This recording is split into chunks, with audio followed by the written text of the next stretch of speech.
오늘 주님의 이름으로 이 자리에 오신 모든 성도님들을 환영합니다. 주님의 풍성하신 은혜가 올 한 해도 함께 하셨듯이 앞으로도 우리 성도님들의 삶 속에 넘쳐나기를 간절히 원합니다. 오늘은 기뻐하며 기도하고 감사라는 제목으로 말씀을 나누도록 하겠습니다. 하나님께서는 출애굽해서 가나안 땅에 이른 모든 이스라엘 백성들에게 1년에 3번은 적어도 1년에 3번은 하나님 앞에 나와서 절기를 지켜라 이렇게 말씀을 하셨습니다. 그것이 오늘 출애굽기 23장 우리가 봉독한 16절의 말씀입니다. 너희는 수장절을 지키라. 이 한 해를 마감할 때 하나님께서 모든 풍성한 곡식을 주시고 우리의 삶을 지켜주신 것을 감사하면서 예배를 드리는 절기를 꼭 지키라는 말씀이죠. 우리가 한 해의 농사를 마감하면서 또 한 해를 마감하면서 온갖 곡식과 과일로 인해서만 감사를 드리는 것이 아니라 한 해 전체를 하나님 앞에 감사하면서 지키는 절기가 바로 추수감사절입니다. 우리나라에서는 사실 추석이라고 하는 때 그 계절을 지키죠. 그 절기를 지킵니다. 추수하고 오곡백과를 풍성히 이제 거두어서 또 우리 친지들이나 가족들과 함께 행복한 시간을 해피 추석하면서 갖지 않습니까? 그런데 우리가 이 추수감사주의를 또 드리는 것이 아닌가 이런 생각을 하게도 되죠. 그럼 왜 우리가 추수감사절을 지키느냐? 사실은 이 추수감사절은 미국에서 지키는 절기입니다. 영국에서 메이플라워호를 타고요. 1620년 12월 11일에 영국 사람들이 종교의 자유, 하나님을 온전히 예배할 수 있기를 원하면서 미국을 이제 신대륙을 찾아서 미국으로 떠나왔습니다. 그래서 미국 동부에 있는 매사추세츠 주 플리머스에 상륙을 했습니다. 그때 상륙한 사람들 청교도인들이 102명입니다. 그런데 식량이 부족했습니다. 또 혹독한 겨울이 찾아왔습니다. 그래서 그 중에서 거의 절반이 얼어 죽었습니다. 46명이 굶주림에 시달려서 또 추위에 시달려서 얼어 죽고 말았습니다. 그리고 또 병에 죽고 말았죠. 먹을 것이 없어서 이제 그곳에 온 사람들이 어떻게 생명을 유지할까 고민하다가요. 또 자기의 생사를 이제 생사의 위기 속에서 어떻게 할까 하나님 앞에 기도하던 중에 야생 칠면조가 눈에 떴다고 합니다. 야생 칠면조가. 그래서 그 야생 칠면조를 잡아서 먹기도 하고 또 근처에 살고 있었던 인디안의 도움으로 작물 재배를 할 수가 있게 되었습니다. 근데 그 해는 먹을 게 없었잖아요. 그래서 그 해 인디안의 도움으로 또 곡식도 얻어먹고 야생 칠면조도 잡아먹고 그러면서 다 죽지 않고 그래도 반 정도 하나님께서 살려주셔서 그 다음 해에 뿌려놓은 씨를 거두게 되고요. 그래서 많은 곡식을 얻고 또 풍성하게 자신들이 이제는 병도 이기고 추위도 이겨내고 하나님 은혜 속에서 살아나게 된 것을 감사하면서 이웃들을 초청을 합니다. 인디안들도 원주민들도 초청을 하고 또 함께 하나님 앞에 예배를 드리는 이 절기가 바로 추수감사절이 된 것입니다. 그래서 요즘에는 우리는 셋째 주를 추수감사절로 지키는데 미국에서는요 넷째 주에 칠면조를 같이 잡아가지고 그것을 이웃과 나눠 먹는 이런 풍습이 아직도 있습니다. 그러면 우리가 미국에서 지키는 이 추수감사절을 왜 우리가 굳이 지켜야 되느냐 이런 생각을 하죠. 어떤 분이 제가 전도를 하는데 그런 말을 하시더라고요. 아니 왜 하마스와 이스라엘이 전쟁을 하는데 우리가 왜 이스라엘이 믿는 신을 우리가 믿어야 되느냐. 그 복잡한 동네에서 거기서나 믿는 신을 왜 우리가 믿어야 되느냐 이런 질문을 저에게 하더라고요. 여러분 근데 하나님은요 이스라엘만의 하나님이 아니시죠. 처음 아브라함을 부르신 하나님께서 이스라엘을 부르신 것은 사실입니다. 그런데 그 이스라엘을 왜 처음 부르셨느냐? 하나님께서 말씀하시기를 이스라엘이 똑똑한 민족이라서 아닙니다. 그들이 가장 약하고 가장 작은 사람들이라서 그들을 불렀다라고 말씀하시는 것입니다. 그들보다 아마 더 작은 사람들이 있었다면 하나님 그들을 부르셨겠죠. 가장 약한 민족이었기 때문에 하나님께서 하나님은 어떤 분이신지를 보여주시고자 그들을 부르셨다라고 하는 것입니다. 그리고 누구라도 그들을 통해서 하나님을 믿으면 하나님의 백성이 될 수 있음을 보여주시고자 이스라엘을 택하셨다라고 하는 것이죠. 그래서 출애굽기 23장 16절 광야를 지나오면서 그 작은 민족들을 하나님께서 부르셨잖아요. 근데 그들이 이제 살 땅으로 하나님께서 인도해 주시는 중에 그 추수감사절에 그 미국의 혹독한 추위를 만났던 것처럼 그들도 광야라고 하는 어려움을 만났단 말이죠. 그런데 그때 하나님께서 하늘에서 만나를 내려주시고 또 갑자기 동풍을 불어가지고 메추라기를 보내주셔서 그것을 먹고 그 광야를 지날 수 있도록 하나님 역사해 주셨어요.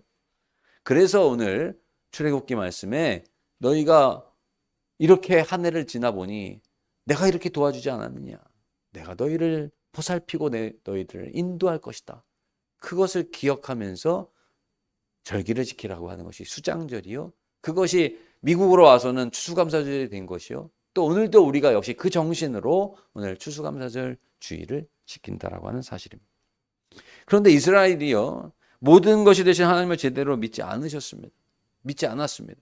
그래서 하나님께서는 그런 이스라엘에게 누구를 보내주셨냐면 하나님의 사랑이 어떤 것인지를 제대로 알게 하시고자 친히 육신을 입으시고 오신 분이 바로 오신 하나님이 바로 예수님이시죠. 그분이 바로 우리 주님이시며 우리가 예수님을 믿으면 구원을 받고 영생을 얻게 되는 것입니다. 우리의 영생까지 책임져 주신 하나님이심을 예수님을 통해서 우리에게 보여주신 거예요. 그러니 우리의 먹고 마시는 삶, 우리의 오늘의 삶을 하나님께서 왜 책임져 주시지 않겠습니까? 시편 126편 5절 눈물을 흘리며 씨를 뿌리는 자는 기쁨으로 단을 거두리로다 했습니다. 우리 은일교회는 이곳에서 18년이 되었습니다. 그리고 저도 부임한 지 올해로 4번째 맞는 추수감사주일이 되었습니다. 이제야말로 이곳에 나름 정착을 했다고 할 만한 시간들을 우리가 맞은 것입니다. 그간 저희 은일교회는 이제 저 외에도 4분의 목사님들이 계셨습니다마는 큰 부흥을 이루지 못했습니다. 아직도 작은 숫자가 모이는 교회입니다. 그러나 우리 교회는 성장하는 교회입니다. 부흥에 가는 교회입니다. 우리 은일교회 성도님들도 오늘 우리가 비록 적은 숫자에 불과할지 모르지만 마치 그 매사추세츠 주에 영국에서 건너와서 반이나 죽고 얼마 남지 않은 그들이 그 혹독한 겨울 그것을 겪고 난 다음에 감사하면서 하나님 앞에 예배를 드렸듯이 18년이라는 시간을 우리가 이곳에서 지내오면서도 이곳에서 하나님 앞에 예배를 드릴 수 있고 은일교회 성도님들과 함께 예배를 드릴 수 있는 이 은혜가 너무나도 하나님 앞에 감사해서 이날 함께 예배하고 우리가 기념하고 축하하는 의미의 우리가 사랑축제를 함께 또 오늘 하게 되는 것입니다. 그래서 저는 사랑축제를 대박 더블 사랑축제다 이렇게 한번 정해봤습니다. 하나님께서 주시는 은혜가 우리에게 넘쳐나고 오늘 선물도 있지만 무엇보다 하나님께서 우리에게 주시는 연약한 우리 정말 보잘것없다라고 생각할 만한 그 청교들의 생명을 지켜주시고 이스라엘 백성들을 광야에서 지켜주신 것처럼 오늘 우리를 지켜주신 하나님의 은혜에 감사하면서 우리가 기뻐하며 감사하자라고 하는 의미가 있는 것입니다. 그러면서 오늘 제가 본문을 데살로니가 전서의 말씀을 함께 봉독을 했습니다. 이 데살로니가 전서는 바울이 2차 선교 여행에서 데살로니가 지역에서 복음을 전할 때의 일입니다. 근데 그곳에서 유대인들의 박해가 너무 심했어요. 그래서 거의 돌에 맞아 죽을 지경이 되었습니다. 그러니까 돌에 맞아서 죽은 줄 알았어요. 여러분 그 뉴스에 보니까 어린아이가 던진 돌에 70대 노인이 맞아서 숨지지 않았습니까? 참 안타까운 일이 일어났는데 바울은요 예수님을 전하다가 돌로 그냥 던진 돌이 아니에요. 유대인들이 그 돌로 때린다라고 하는 말은요, 손으로 잡고 때리는 겁니다. 그러니까 아예 죽으라고 때리는 거예요. 그런데 그렇게 맞은 바울이 죽은 줄 알고 다 들어다가 내다 던졌는데 하나님 은혜로 다시 살아난 겁니다. 그런데 바울은 어떻게 했느냐? 그 지역을 그럼 빨리 피해야 될 거 아니에요. 야, 하나님이 살려주시니까 빨리 피해야 되겠다. 그런데 바울은 그렇지 않고요. 돌에 맞은 그곳으로 또 들어갑니다. 바로 들어가요. 그러면서 복음을 전하니까 거기에 기적이 나타나는 거예요. 거기에서 생겨난 교회가 어느 교회냐? 데살로니가 교회입니다. 그런데 너무 핍박이 심하니까 그래서 하나님 주신 생명인데 한번 살려주셨고 또 이제 교회가 세워졌으니 목적을 이뤘지 않습니까? 그러니까 바울이 이제 다른 곳으로 아테네라고 하는 곳으로 이제 피해 가야 하는 상황 속에서 이 데살로니가 교회가 생긴 지 3주밖에 되지 않는데 그 교회를 떠나야 됐던 거예요. 너무 박해가 심하니까. 그래서 어쩔 수 없이 떠나간 바울이 3주밖에 되지 않은 그 교회에 편지를 한 겁니다. 그것이 바로 데살로니가서예요. 여러분 참 어려운 상황 아니에요? 바울도 돌에 맞아서 몸이 온전하겠습니까? 돌에 맞은 그 사람이. 그런데 그런 상황에서 또 이제 피해간 그 교회. 근데 그 교회가 3주밖에 되지 않았어요. 그런데 바울은 거기에 편지를 씁니다. 그 3주밖에 되지 않은 교회에 칭찬하고 격려하면서 하나님 말씀을 붙들라고 하면서 목양하면서 편지를 쓴 것이 바로 우리가 아까 봉독한 항상 기뻐하라, 쉬지 말고 기도하라, 범사에 감사하라는 그 말씀입니다. 그러면 우리가 오늘 이 말씀에서 핵심적인 바울의 말씀이 바로 이 말씀이라는 거예요. 항상 기뻐하라는 거예요. 여러분 돌에 맞아 지금 죽을 뻔하고 지금 건강에 위독한 이 바울이 어떻게 항상 기뻐하라고. 그리고 지금 목자도 없는 교회입니다. 데살로니가 교회는 지금 목자도 없어요. 그런 교회에 항상 기뻐하라고 하는 이 편지를 왜 전하고 있느냐라고 하는 것입니다. 복음이 그렇다는 거예요. 기뻐할 수 없는 처지 같지만 기뻐하라고 바울은 말하고 있는 것입니다. 우리는 기뻐할 것이 있어야 기뻐하지 보통 이렇게 이야기하지 않습니까? 그런데 바울은요, 자신이 한번 생각해 보라는 거예요. 자신이 돌에 맞아서 죽었습니까? 죽지 않았죠. 돌에 맞아서 죽을 뻔했고 죽은 줄 알았는데 살았잖아요. 그리고 데살로니가 교회를 피했어요. 자기가 세운 교회가 3주밖에 되지 않지만 떠나갔어야 됐지만은 그러나 그 교회가 아직도 존재하고 있잖아요. 3주밖에 되지 않았어도 그 교회가 자라나고 있단 말이에요. 작은 교회라 할지라도 거기에 생명이 있다라고 하는 것을 바울이 생각하니까 너무 기쁜 거예요. 여러분 가장 추운 겨울을 난 씨앗이 잘 자란다고 합니다. 열매를 아주 강하고 풍성하게 맺는다는 말이 있습니다. 그렇기 때문에 살려주신 하나님 앞에 감사하지 않을 수가 없던 거예요. 생겨날 수 없는, 도저히 생겨날 수 없는 상황인데 그 교회가 있다라고 하는 것에 너무 감사한 거예요. 제가 최근에 한 강연회를 들었는데 거기에 이문재라고 하는 시인이 쓴 어제 내가 죽었다면 이라는 시를 제가 읽으면서 함께 좀 나누면 좋겠다 생각을 했습니다. 질문을 바꿔야 다른 답을 구할 수 있다. 이렇게 바꿔보자. 만일 내가 내일 죽는다면 말고 어제 내가 죽었다면으로 내가 어제 죽었다라고 상상해보자. 이게 그 시인의 시입니다. 여러분 만약 내가 어제 죽었다면 어떻게 됐을까요? 오늘 아무리 힘들어도 오늘은 선물이라는 사실입니다.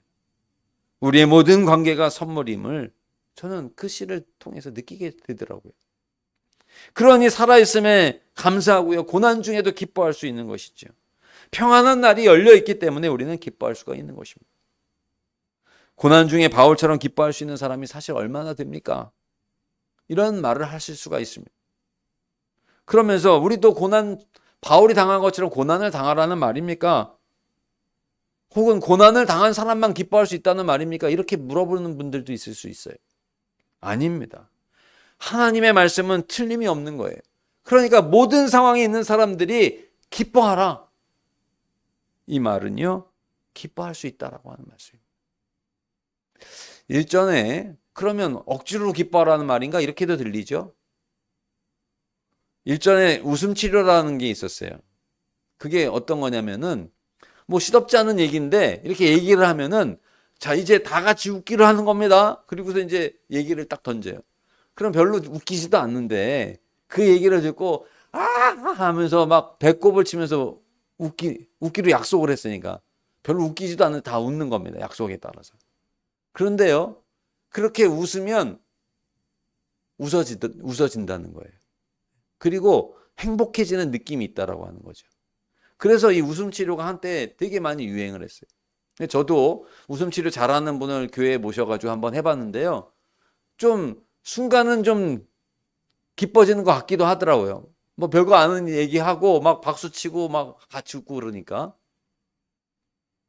그런데 참 곤욕스럽다라는 생각도 했습니다. 여러분 별로 웃기지도 않은데 웃으려고 하면은 이게 한 번은 그래도 한 번 웃어줄 수 있지만 1시간 동안 내내 박수 치면서 옆 사람하고 웃으세요. 옆 사람하고 뭐 그게 힘들더라는 거예요. 그런데 그 순간에 짧게라도 웃다 보니까 약간 즐거운 마음이 들더라는 생각을 제가 하면서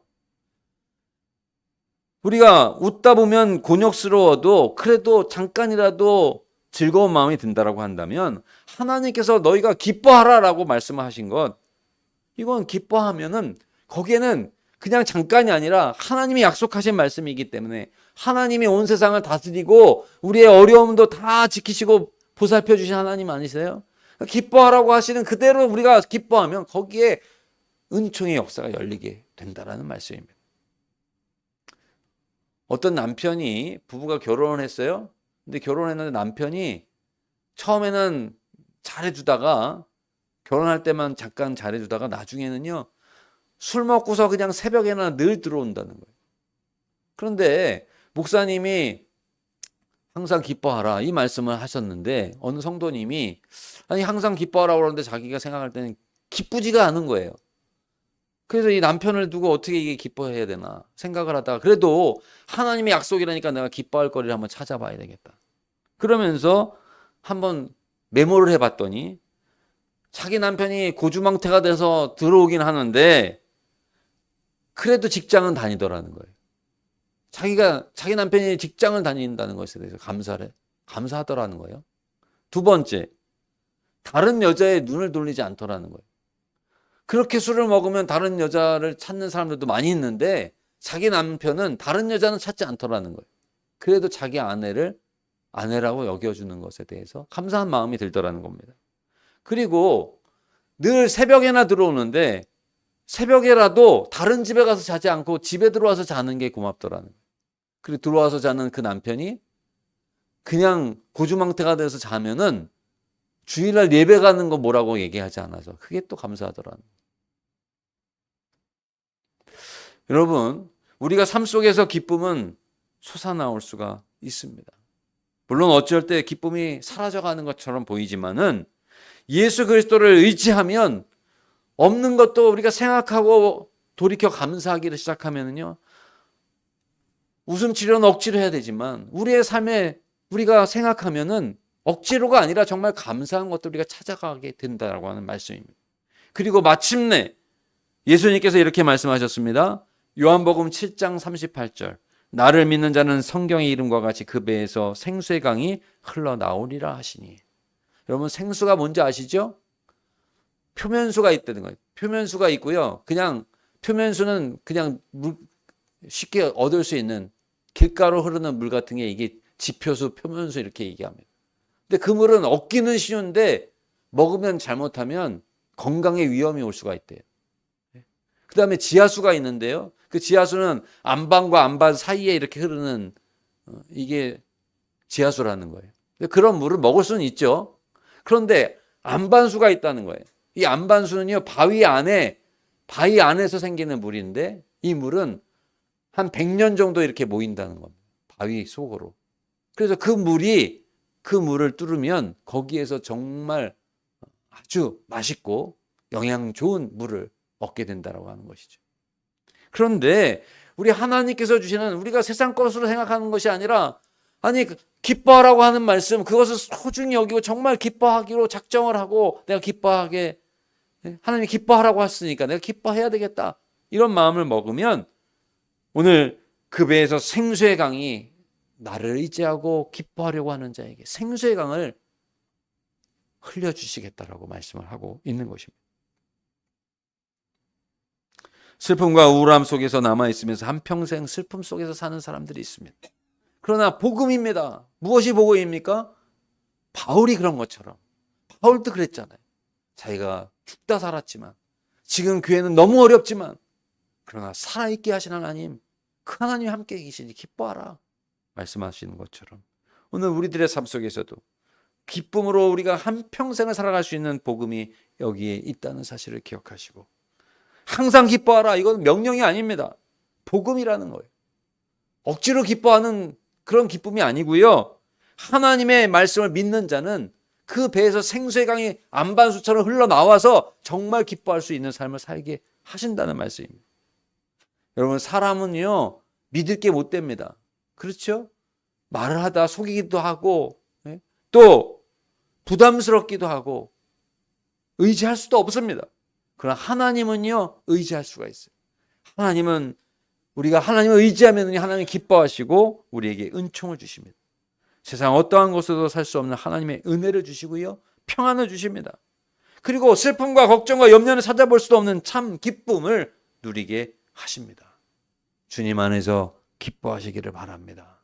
바울은 빌립보 감옥에 갇혔을 때 복음을 전하다 또 감옥에도 갇혔어요. 근데 감옥에 갇혔을 때 바울이 뭐라고 얘기하느냐? 빌립보 4장 4절. 주 안에서 항상 기뻐하라. 이때도 기뻐하라는 거예요. 다시 말하노니 기뻐하라. 아니, 그때도 기뻐합니까? 그런데 바울이 또 명확하게 말합니다. 다시 말하노니 기뻐하라. 여러분, 하나님의 약속이기 때문에 그렇습니다. 마음껏 기뻐하십시오. 주님의 약속입니다. 두 번째 복음이 있습니다. 쉬지 말고 기도하라. 바울이 오늘 우리에게 말해주는 복음입니다. 여러분, 어떻게 우리가 쉬지 않고 기도할 수가 있습니까? 그런데 이 기도에 힘쓰라는 말씀을, 쉬지 말고 기도하라는 말씀을 누가복음에 보면은 낙심하지 말고 기도하라는 말씀으로 받아야 한다라고 하는 것을 알 수가 있습니다. 이 어원에는, 이 헬라어 어원에서 보시면 기도하는데 기도에 나가 떨어지지 말고 포기하지 않고 기도하는 것에 대해서 과부의 기도를 얘기합니다. 어떤 과부가요, 자기가 어려움을 당하는데 돈만 밝히는 재판관이 돈을 갖다 주지 않으니까 과부가 나 좀 살려달라고, 나 좀 도와달라고 그러는데 그 얘기를 안 들어주는 거예요. 그런데 이 과부가 돈은 없잖아요. 그럼 어떻게 이 문제를 해결하느냐? 계속해서 가서 재판장을 괴롭히는 겁니다. 좀 도와달라고. 다른 사람은 한 10번 하면 이제 포기하는데 이 과부는 포기하지 않는 거예요. 또 가서 도와달라고 그러니까 이 재판장이 이제 아주 지쳤어요. 돈도 이 과부는 없는데, 아무것도 없는데 이렇게 와가지고 하나님 앞에 이 재판관한테 도와달라고 그러니까, 야, 내가 더 이상 빨리 이 문제를 해결해 주지 않으면 내가 괴로워서 못 살겠다. 그러면서 그 과부의 소원을 들어줬다. 그 인색한 재판관이 그랬다면 하늘에 계신 하나님 아버지는 얼마나 우리에게 사랑으로 대하시는 하나님이 우리의 기도를 왜 안 들어주시겠느냐. 포기하지 말라는 거예요. 반드시 이루어 주신다라고 하는 말씀입니다. 그러니까 우리가 기도하다 보면 끊임없이 기도하라, 이 말은 기도가 해도 안 될 때가 있죠. 어떨 때는 정말 어려울 때가 있습니다. 그런데 한빛교회 백용현 목사님 이렇게 얘기를 합니다. 기도는 사람의 일이 아니라 하나님의 일이다. 기도는 하나님이 약속해 주신 거기 때문에 우리가 기도하면 우리가 기도할 수 있는 것 자체가 하나님의 은혜라는 거예요. 여러분, 우리가 기도도 안 나올 때가 있어요. 그렇죠? 제가 전에 정선에서 목회할 때인데요. 이렇게 눈길에 차가 미끄러졌습니다. 제 차가. 저쪽에서 차가 오다가 미끄러졌으니까 이 반대편 차선으로 넘어가 버린 거예요. 그 반대편 차선에 있던 차하고 부닥치게 된 거 아니에요. 근데 그 차가 순식간에 넘어갔는데 그 차도 그 차도 미끄러져서 넘어왔는지 모르겠어요. 그 차도 저 차를 보자마자 이 커브였었는데, 이 커브길이었거든요. 이렇게 굽은 커브길이었는데 도저히 사람이 반응할 수 있는 시간이 아니었어요.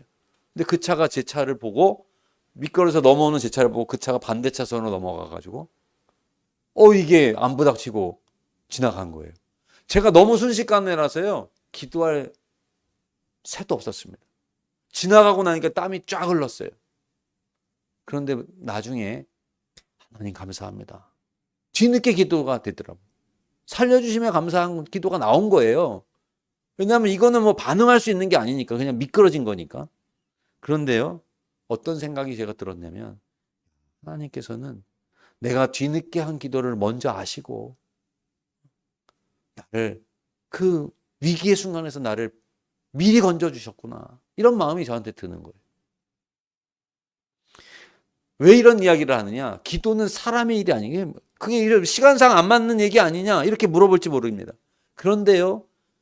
제가 뒤늦게 드렸어도 하나님 먼저 받으시고 기도를 들으시고 저를 구해줬다는 이 말은 기도는 사람의 일이 아니라 하나님의 일이다. 그래서 내가 기도하는 게 아니라 하나님 앞에 기도할 수 있는 게 복이고 우리가 기도하면 하나님의 때에 그 과부의 기도를 들어주신 것처럼 반드시 들어 응답해 주시는 하나님이시라는 말씀입니다. 예레미야 33장 3절 너는 내게 부르짖으라 내가 내게 응답하겠고 내가 알지 못하는 크고 은밀한 일을 내게 보이리라 말씀하셨습니다. 여러분 우리의 기도가 마침내 응답되는 때를 한번 생각해 보십시오. 기도를 하면서 내 기도가 응답된다라고 생각을 한번 해보세요. 그러면 우리가 감사하고 기쁘지 않겠어요? 쉴 수가 있겠어요? 이렇게 기도하다 보면 정말 기도가 하고 싶어지고요. 기도 시간이 더 늘어날 수밖에 없는 것이죠. 내가 기도해야 하나님 억지로 들으신 하나님 아니라고 그랬죠. 그러다 보니까 우리가 그런 생각을 하니까 내 기도가 하나님께서 과연 들어주실까? 하찮은 나의 기도 하나님께 들어주시기나 할까? 이렇게 생각하니까 우리가 기도를 안 하게 되고 포기하게 된다라고 하는 말씀입니다. 우리가 기도하는 중에 위대하신 하나님과 만난다라고 생각을 하면 하나님 앞에 기도하는 시간을 그 소중한 시간을 우리가 쉴 수가 없는 거예요. 다른 어떠한 것과 비교할 수 없는 것입니다. 그러니까 계속해서 기도하게 되는 거예요. 이건 복음이죠. 마지막으로 범사의 마지막 복음은 뭐냐? 범사에 감사하라는 말씀입니다. 범사라고 하는 건 매일 매순간에 모든 일에 감사하라는 말씀이에요. 스펄전 목사님은 이런 말을 했습니다. 기쁨이라는 사람과 기쁨과 기도가 같이 결혼을 해서 낳은 첫 아이가 감사다 이렇게 말을 했습니다. 그러니까 우리가 기뻐하고요 감사하게 되면은 기뻐하고 기도하게 되면 감사하게 될 수밖에 없다라고 하는 말씀이죠. 우리가 매 순간 감사하지 못하는 경우가 많죠. 그런데 왜 범사에 감사라고 말을 할까요? 그래서 복음이라는 거예요. 항상 기뻐하고 쉬지 않고 기도하면서 우리가 응답을 받는데 왜 범사에 감사하지 못하겠습니까? 억지로 하라는 말이 아니에요. 억지로 감사하라는 말이 아니라 하나님 앞에 감사할 일을 하나님께서 주시고요. 그걸 하나님께서 주셨구나. 참 고맙다. 그렇게 생각하면은 감사하게 되는 거예요. 제가 정지환이라고 하는 분의 내 인생을 바꾸는 감사 레시피라고 하는 책에서 그 서문에 이런 글이 있더라고요. 박노해 시인의 시를 이분이 이제 서문에 썼는데 제가 읽어드리겠습니다. 달팽이 한 마리 길을 가네. 아무도 가지 않은 마른 길을 가네. 처음 길을 내느라 혼신의 힘을 다해 제 몸의 점액을 분비하며 세계를 하나 밀어가네. 뒤를 이어 이 길을 걸어오실 그대 매끄럽게 웃으며 걸어오라고. 여러분 저는요 달팽이 요새 본 적도 너무 오래됐어요. 그런데 잘 보지도 못하는 이 달팽이 하나 때문에 이 시를 보면서 감사하는 마음을 제가 갖게 되었습니다. 그런데 한편으로 내가 잘 보지도 못한 달팽이 하나 때문에 감사하는 마음을 갖게 되었다면 내 삶을 둘러싼 일들이 얼마나 많이 있습니까? 그런데 그 모든 일들을 생각하면 얼마나 감사한 일들이 내가 감사하지 못해서 그렇지 이게 얼마나 많이 있나 이런 생각을 문득 하게 되었습니다. 우리에게 범사에 감사하라, 이 말씀은요, 이미 우리에게 감사할 일들이 너무너무 많이 있다라고 하는 말씀입니다. 우리가 찾지 않아서 감사하지 못한다라는 말씀이죠. 로마서 8장 15절로 17절, 너희는 다시 무서워하는 종의 영을 받지 아니하고 양자의 영을 받았으므로 우리가 아빠 아버지라고 부르짖느니라. 우리가 하나님을 아버지라 부르짖을 수 있게 하셨다는 거예요. 예수 그리스도를 통해서. 그러면서 성령이 친히 우리의 영과 더불어 우리가 하나님의 자녀인 것을 증언하시나니, 성령께서 너 하나님의 자녀 맞아? 이렇게 우리에게 말씀해 주신다는 거예요. 우리가 기도할 때, 우리가 기뻐할 때, 우리가 감사할 때 그것을 느끼게 해 주신다는 거예요. 17절, 자녀이면 또한 상속자고 하나님의 상속자요 그리스도와 함께한 상속자니 우리가 그와 함께 영광을 받기 위하여 고난도 함께 받아야 할 것이니라. 여러분, 우리는 무엇보다 우리가 이 땅에서의 삶에서만 감사거리를 찾을 수 있는 자들이 아니라, 우리가 하늘 영광, 우리 하늘 아버지라고 그러잖아요. 우리 하늘 아버지로 인해서 감사할 거리가 무궁무진하다는 거예요. 전능하신 분이 바로 우리의 아버지시기 때문에 그렇다는 말씀입니다. 우리가 그분을 사랑하신다는 사실을 늘 생각하십시오. 그러면 감사할 수 있게 됩니다. 달팽이에게도 감사하는 마음을 가질 수 있다면, 우리가 하나님의 은혜를 생각할 때 분초마다 감사할 수 있게 되는 것이요, 그것이 얼마나 우리에게 값진 삶을 살아갈 수 있게 하겠습니까? 알베르트 아인슈타인은 시공간 중력을 바라보는 기존 시각의 일대 혁명을 일으키는 대단한 업적을 남긴 분이죠. 어떤 사람이 이런 질문을 했습니다. 당신은 어떻게 그렇게 많은 일들을 할 수 있었습니까? 아인슈타인이 그 성공의 비밀을 이렇게 말했다고 합니다. 저는 날마다 수백 번씩 고맙습니다 라고 말했을 뿐입니다. 여러분, 우리는 이제 감사하는 인생을 사십시오. 감사하는 인생을 억지로 살아야 되는 게 아닙니다. 하나님께서 말씀하시기를 범사에 감사하라 하셨기 때문에 우리는 범사에 감사하며 살 수